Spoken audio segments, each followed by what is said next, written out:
প্রিয় ছাত্রছাত্রীরা, এখন আমি তোমাদের ফুসফুস ও সুস্থ জীবন এই বিষয়টি নিয়ে আলোচনা শুরু করব।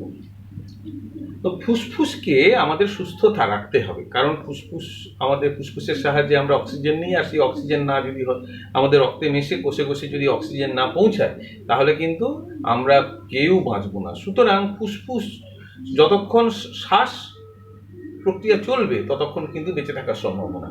শ্বাস প্রক্রিয়া বন্ধ হয়ে গেলেই মৃত্যু হয়। তাহলে আমাদের ফুসফুসটা যত সক্রিয় থাকবে, যত ভালো অবস্থায় থাকবে, ততই কিন্তু আমাদের জীবন সুস্থ হবে। তাহলে কি করলে ফুসফুসের সক্রিয়তা বাড়ানো যায়, ফুসফুসকে সুস্থ রাখা যায়, সেটা আমরা জানব। ফুসফুসকে সুস্থ রাখতে গেলে আমাদের দুটো জিনিস করণীয়।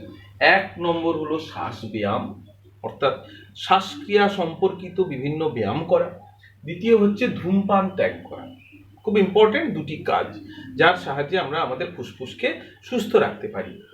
প্রথমে শ্বাস ব্যায়াম।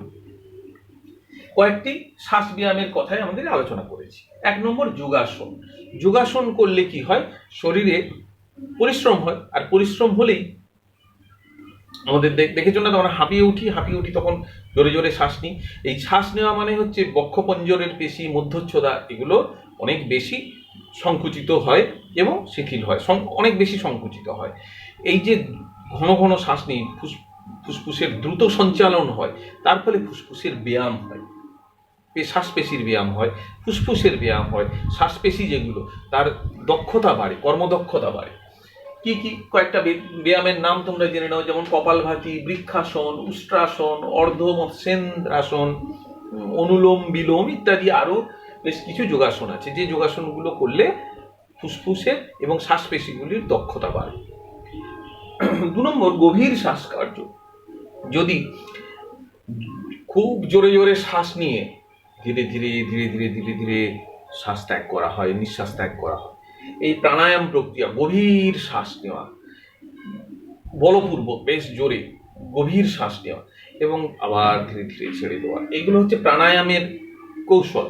তো এই প্রাণায়াম, গভীর শ্বাসকার্য, এটা প্রাণায়ামের মাধ্যমে করা হয়, এটাও ফুসফুসের কর্মদক্ষতা বাড়ায়।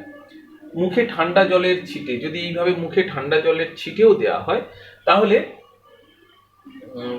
কি হয় না, যাদের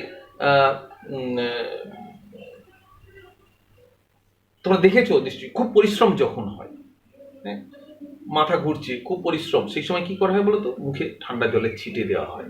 এতে কি হয় যে ফুসফুসের যাদের ব্র্যাডিকার্ডিয়া, অর্থাৎ রক্ত প্রবাহ, যাদের ফুসফুসের এই সংকোচন যাদের স্বাভাবিকের থেকে কম হচ্ছে, স্বাভাবিকের থেকে কম সংকোচনকে বলে ব্র্যাডিকার্ডিয়া যাদের হচ্ছে, তাদের কিন্তু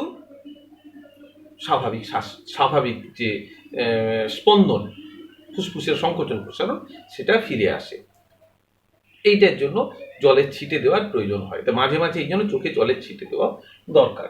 রক্ত প্রবাহ বৃদ্ধির জন্য চর্চা, এটা যেন তোমরা রাস্তায় বা মাঠে জগিং করা, সাঁতার কাটা, এগুলো রক্ত প্রবাহ আমাদের বৃদ্ধি করে। রক্ত প্রবাহ, রক্তের সার্কুলেশন ভালো হয়, ফুসফুসের মধ্যে দিয়ে দ্রুত সার্কুলেশন হতে থাকে, ফলে শ্বাস প্রক্রিয়া, অক্সিজেন, কার্বন ডাই অক্সাইড যে গ্রহণ এবং বর্জন, এটাও দ্রুততার সঙ্গে হয়। এটাও একটা আমাদের শ্বাস ব্যায়ামের মধ্যে পড়ে। এই প্রক্রিয়াগুলির মধ্যে শ্বাস ব্যায়াম সাহায্যে আমরা ফুসফুস এবং শ্বাসপেশি, এদের আমরা সুস্থ রাখতে পারি। দ্বিতীয় যেটা খুব গুরুত্বপূর্ণ, সেটা হলো ধূমপান ত্যাগ। ধূমপান, বিড়ি, সিগারেট, এগুলো, তারপরে রয়েছে চুরুট বা হুঁকো, এগুলো সবই ধূমপানের মধ্যে পড়ে। ধূমপান দুরকম হতে পারে, একটা সক্রিয় আর নিষ্ক্রিয়। সরাসরি বিড়ি সিগারেট যে খাওয়া, এগুলোকে বলে সক্রিয় ধূমপান।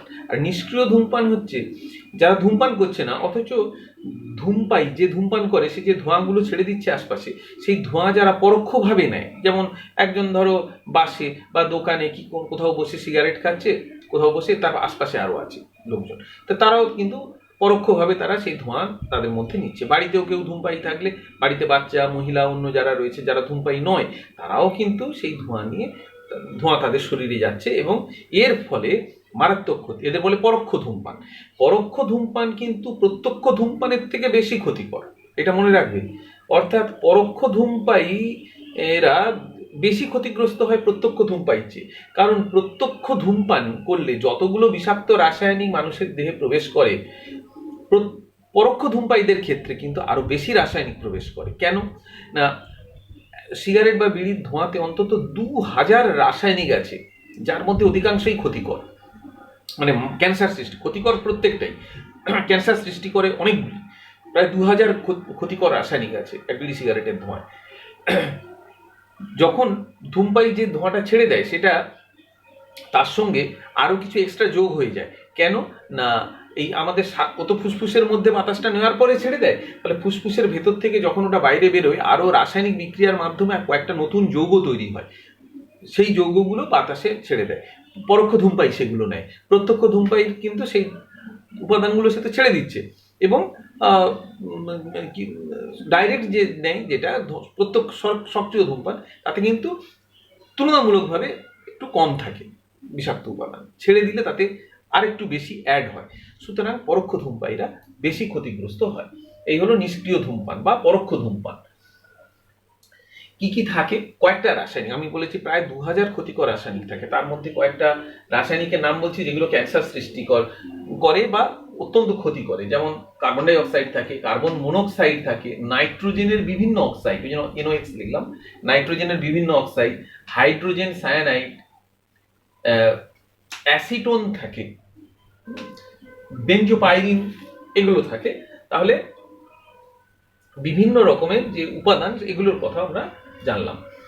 কি হয় ধূমপান করলে? ধূমপানের ফলে ফুসফুসের ক্যান্সার হয়। এটা 85% ধূমপায়ীর ক্ষেত্রে দেখা যায় ফুসফুসের ক্যান্সার।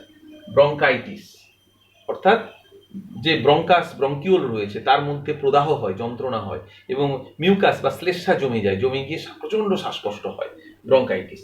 এমফাইসিমা হচ্ছে ভেতরে যে অ্যালভিওলাইগুলো আছে তার স্থিতিস্থাপকতা কমে যায়, অর্থাৎ সংকুচিত হয় বা প্রসারিত হয়, যে স্থিতিস্থাপকতার দরুন সেটা কমে যাওয়ার জন্য এরা সংকুচিত হয়ে থেকে যায় আর প্রসারিত হতে চায় না।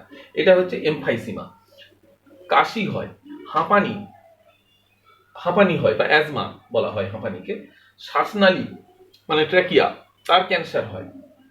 তাহলে অনেকগুলো ক্ষতিকর প্রভাব রয়েছে ধূমপানের। তাহলে সুতরাং আমাদের প্রতিজ্ঞা করা উচিত যে আমরা ধূমপান কখনো করব না, এবং অন্যরা যারা ধূমপান করে তাদেরকে ধূমপান যাতে না করে তার জন্য আমরা বোঝাবো, তাকে বলবো যে যাতে ধূমপান না করে।